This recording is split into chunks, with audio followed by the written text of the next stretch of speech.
The xTool D1 is a diode-based laser engraver with a work area of 432 by 406 millimeters and is available in both a 5-watt and 10-watt variant. The 10-watt version uses two separate lasers that are combined into one path, giving you much higher output. It is a very rigid machine that is constructed from aluminum but uses steel for both the motion wheels as well as the shaft that they ride on. The D1 also has built-in belt tensioners for easy adjustment, a kickstand style arm that's built into the laser head for setting the correct focal distance, and a positioning laser that projects a red X to help with framing as well as aligning your work. Through a firmware update, the xTool is now compatible with LightBurn. In this video, we'll go through the process of getting your D1 up and running with LightBurn on both Windows and Mac, as well as a short tutorial project. This project will help you in learning some of the more common tools used in LightBurn, as well as the general workflow. Timestamps will be in the description below so that you can skip around as needed.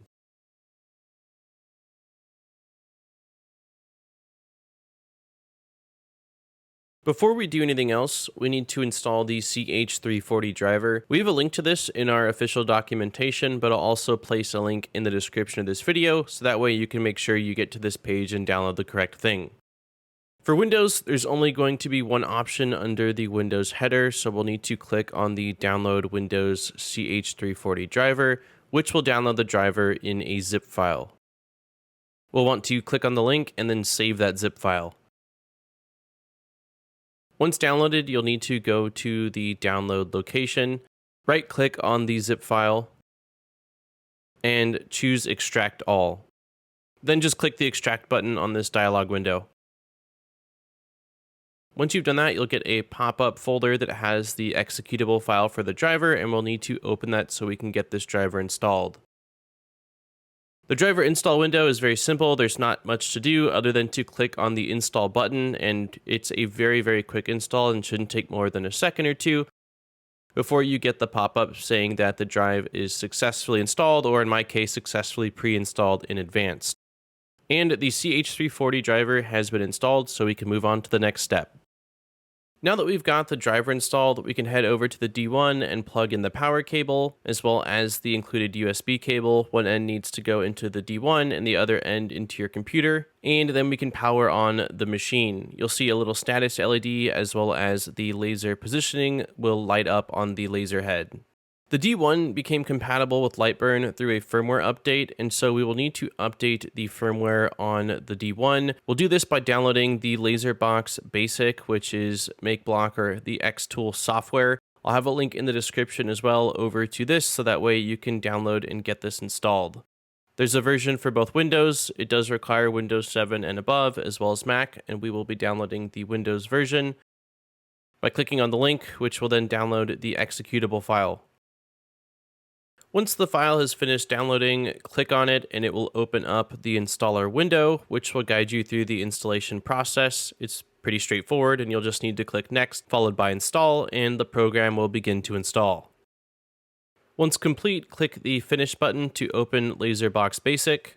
Once the program has opened, we'll need to head up to the top left where it says Menu and click on that to open up the drop-down menu. Then we'll head down to Check for Firmware and click on that to open up the dialog window. In this window, we'll need to go to the Select a Device and click that drop-down. As long as your machine is plugged in and powered on and you've installed the driver, you should see LaserBox followed by a COM number, and we'll need to select that. Then, when you click Connect, you'll be greeted by this update window. It'll let you know that you have a firmware version that is not the latest, and by clicking on the Update Now button, it will start the firmware update process. This process did take a minute or two, and there is a blue status bar going across the screen, so I would just let it sit until you make sure that it has completed successfully. Once it's done, you'll see a blue checkbox just saying that the firmware has updated, and if you want, you could head back to the Check for Firmware option, and it will let you know that you have the latest firmware already installed, which is what we want to see, and we're now ready to continue.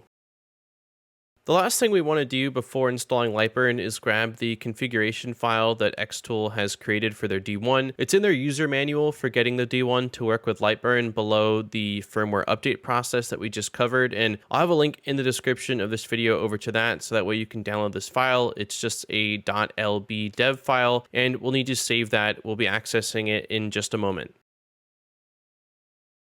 Now we're ready to download LightBurn. To do this, we'll head over to the download and trial page, and we'll scroll down to where there is the different options for LightBurn. For Windows, there's a 64-bit as well as a 32-bit version. Most modern computers are going to be using the 64-bit version, but if you want to confirm before downloading, this can easily be done by heading down to the Start menu and searching System. And the first thing that should pop up is System Information. Clicking on that will open up a window that'll contain some information about your specific computer. And if we look for the line that says System Type, we can see that mine says 64-base PC, so I know I have a 64-bit computer. And if yours is 32, it would say 32 there. With that information, we can now close out of here and download the appropriate version of LightBurn. As we confirmed, I'll be downloading the 64-bit version. Clicking on the link will download the executable file, which we'll need to save. Then, once it's completed downloading, we can click on that to open the installer window. The install process is really simple, and just like anything else you'd install on your computer, we're going to click Next and Install, and it will go ahead and go through the installation of LightBurn. Once complete, you'll get to this final window where there's a couple options, particularly the Install FTDI serial driver. This is not something that we need for our particular machine, and all that's left to do is click the Launch LightBurn button or Finish because it's checked by default. The first time LightBurn opens up, you'll be greeted by this empty device window. That's expected. We need to now add our D1, and because they've provided the configuration file, this is a really simple process. All we'll do is head down to the import option and click on that, then locate that lbdev file that we just downloaded a moment ago and click on that and open that file.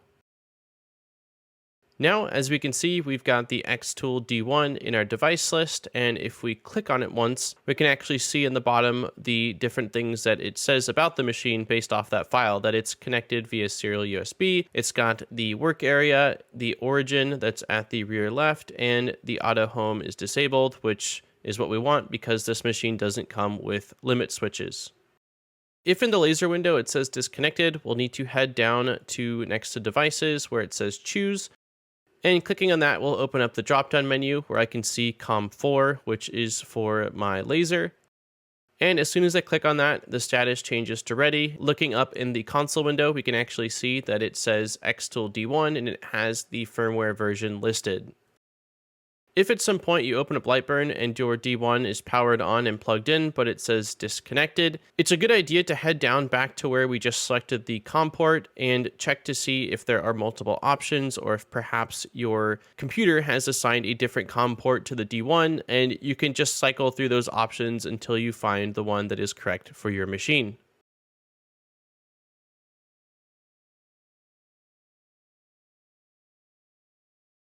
Before we do anything else, we first need to install the CH340 driver.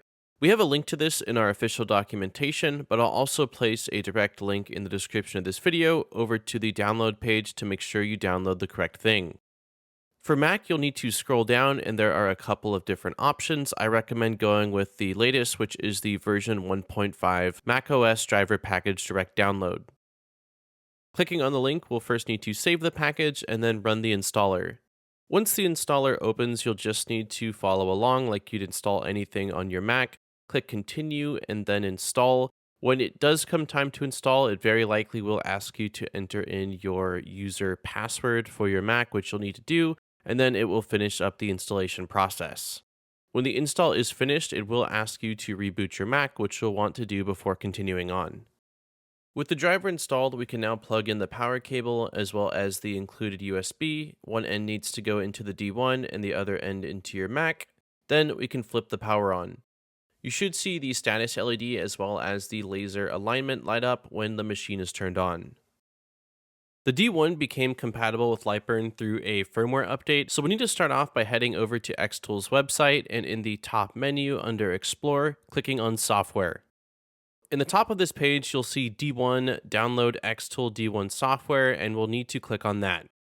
Make sure you click on the correct link as they do have a completely separate software for their other machines.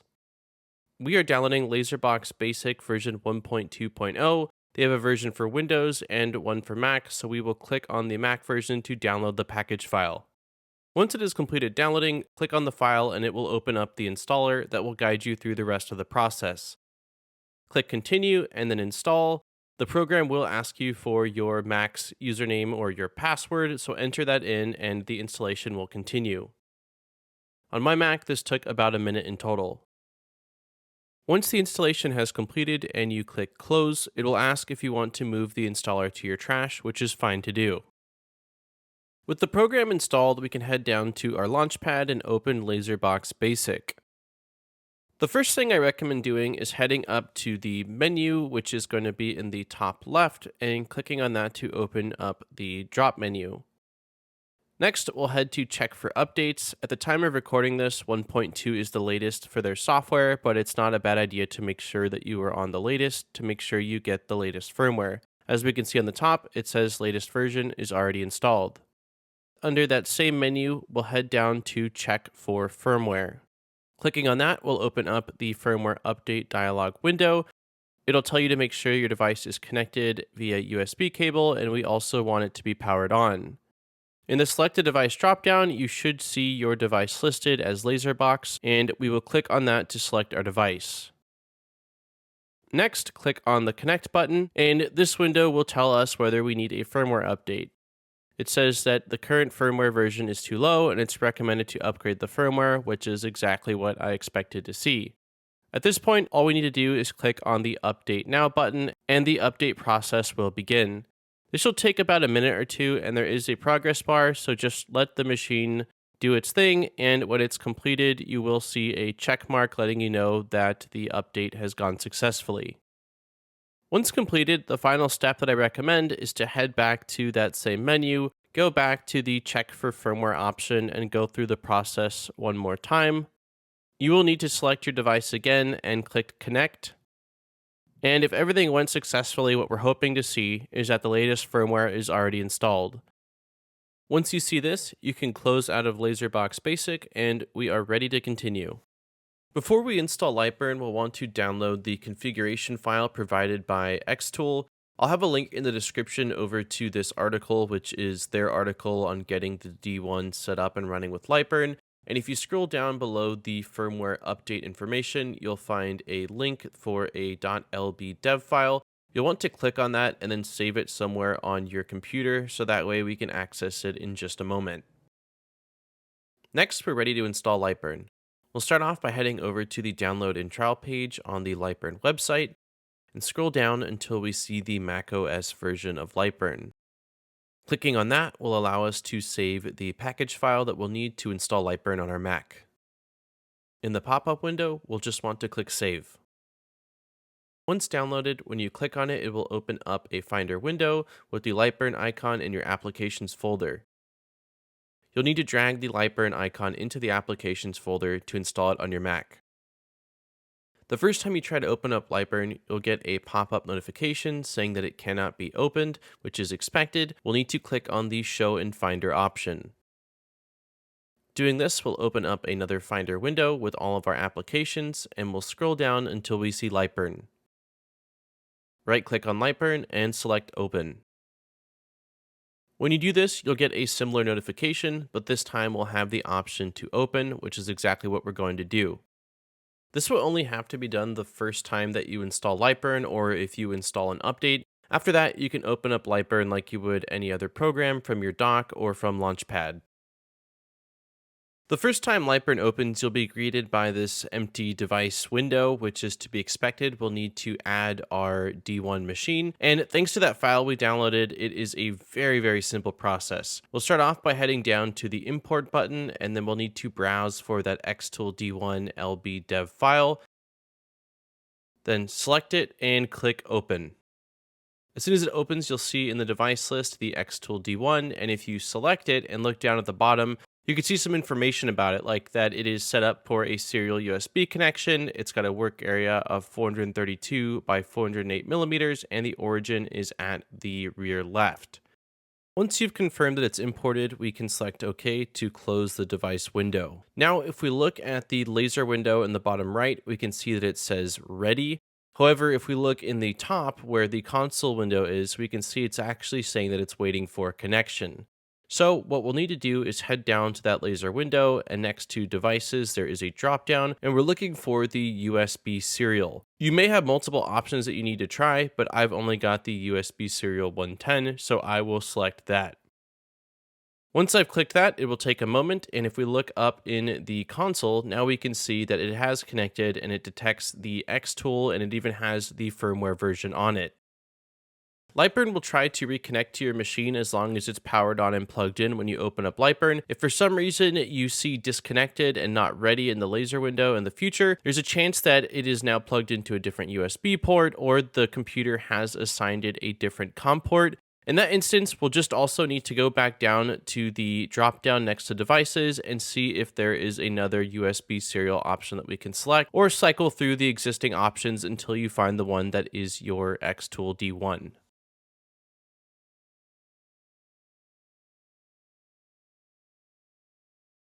Now that the D1's set up, we're going to run through a small sample project engraving some text. This will teach us both the basic tools as well as the overall workflow of using LightBurn.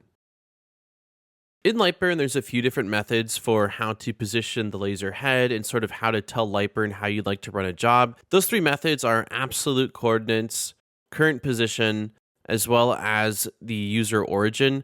In today's video specifically, we're going to be focusing on the absolute coordinates. If you're interested in the current position or user origin, we'll be covering those in a separate video. Absolute coordinates is going to be the best for beginners as well as the easiest to understand. I'll place a link in the description of this video over to this official documentation, and I think it does a really good job of explaining what absolute coordinates is and sort of how it works. It states that the page grid you see in the main editing window represents your machine's work area. Anything you place in that area will be cut in the corresponding place on your machine. In this example image with the two rings, they're roughly in the center of our workspace, and with absolute coordinates, we know that it is going to be engraving in that same location on our laser's bed, so roughly the center. And however we move those two rings, whether it's up left, it would then engrave further up left, or down right, further down right.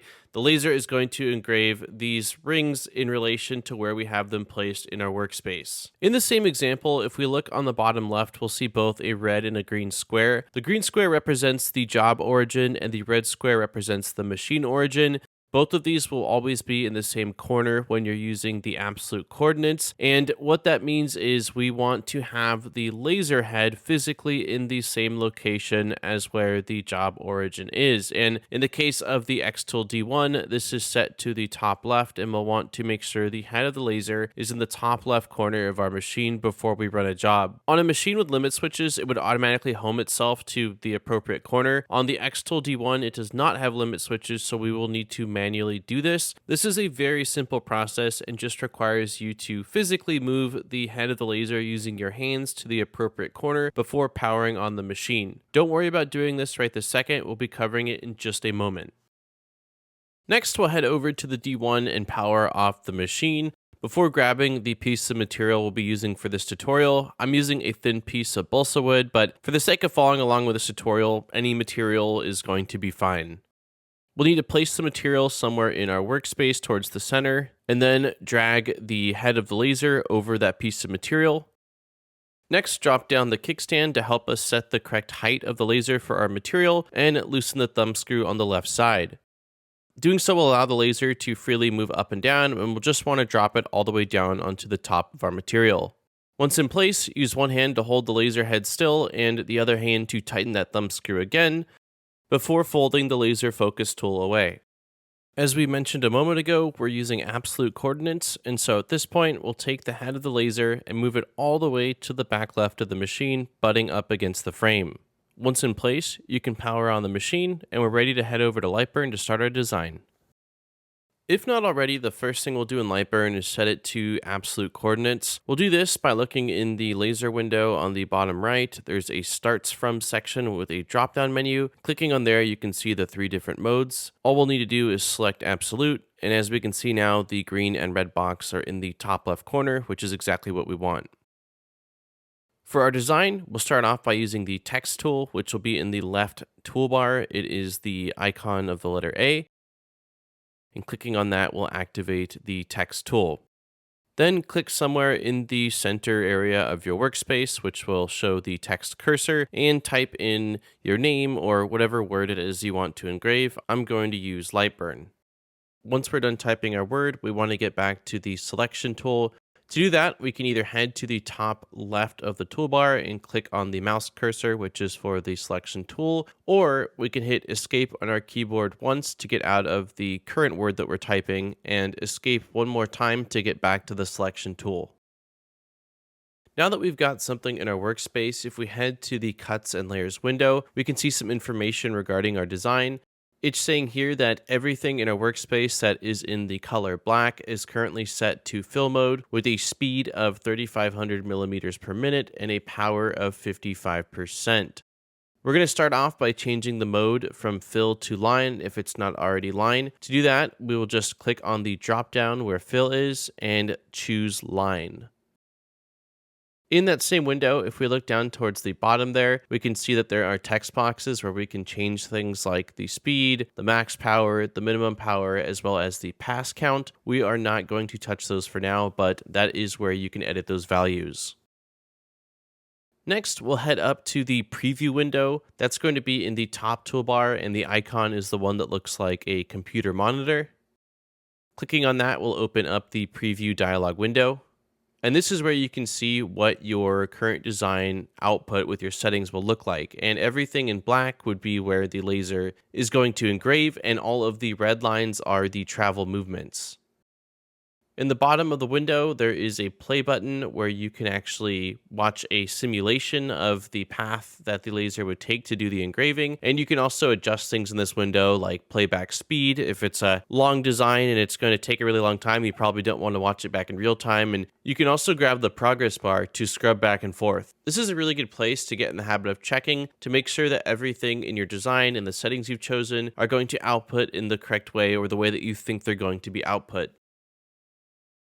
In LightBurn, there are a lot of ways to customize text. If you select the text to make it active, you'll know it's active based off of the squiggly lines. And you look up in the top toolbar, you can change quite a few things like font, the height, vertical and horizontal spacing, uppercase, italicized, bold, just to name a few. And in the font dropdown, you can scroll through the various fonts installed on your computer, and you'll be able to see your text update in real time, which is a really handy way to make sure you like the text or that it's going to go correctly with your project.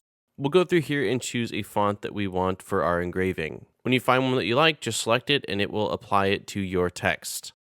In your design, if you make a change or modification that you are not happy with, you can easily undo this by going up into the top toolbar, and there is both an undo and a redo arrow, as well as Control Z on the keyboard is a shortcut to undo the last command.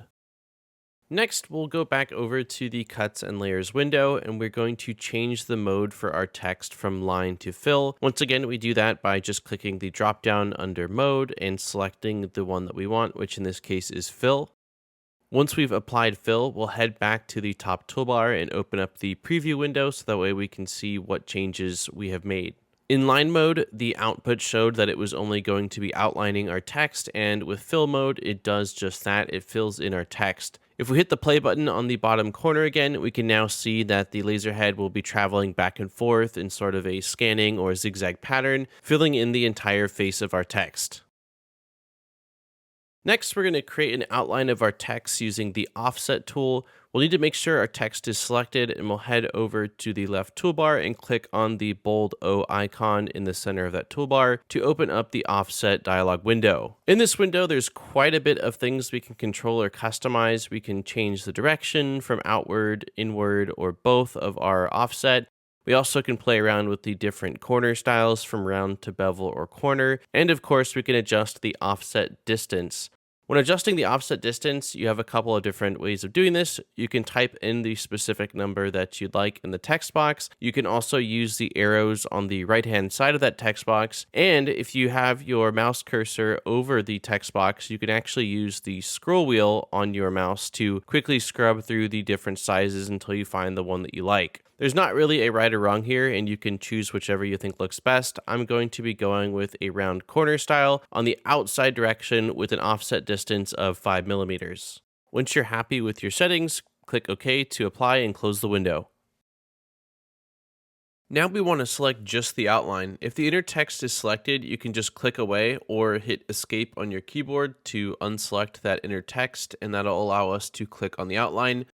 Once again, you'll know it's active because of the squiggly lines on the outline. With the outline actively selected, head down to the bottom where there is the color palette and choose a different color to set the outline to. I went with red, and you can instantly see that the outline is now red in our workspace. Also, if you look up in the Cuts and Layers window, you can now see we have a second layer, which is for the color red that we just chose, and it's got its own set of unique settings. Our text should still be in fill mode, and for that new outline, we want that to be in line mode.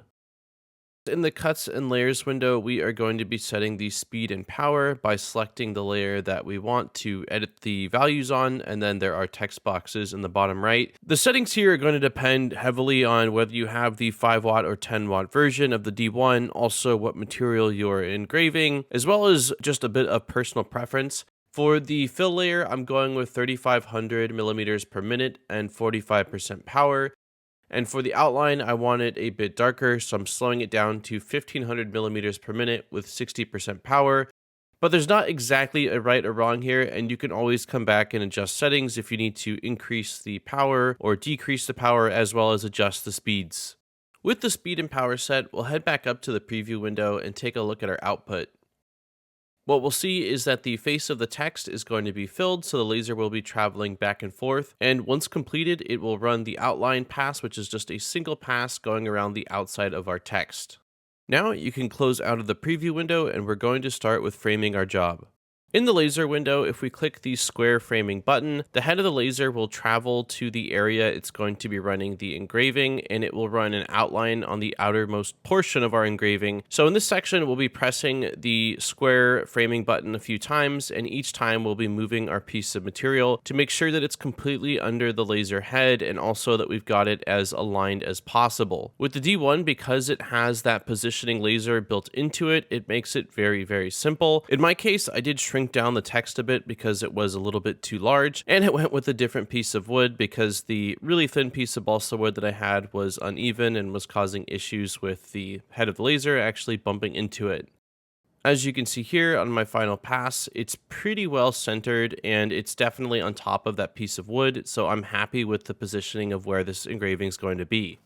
Once you're happy with the positioning, all that's left to do is press the start button in that same laser window, and the job will begin to run.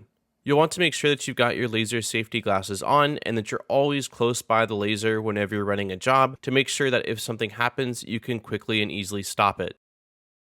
After a few minutes, you should have your completed engraving, and this has been a great first step in learning a bit about the D1 and how the machine functions, as well as LightBurn, some of the basic tools, how to use some of the design tools, as well as how to set the output for your job. The next steps I'd recommend would be to take a look in our official documentation, as well as join the official LightBurn forums, and of course to check out the wide range of video tutorials we have on our YouTube channel.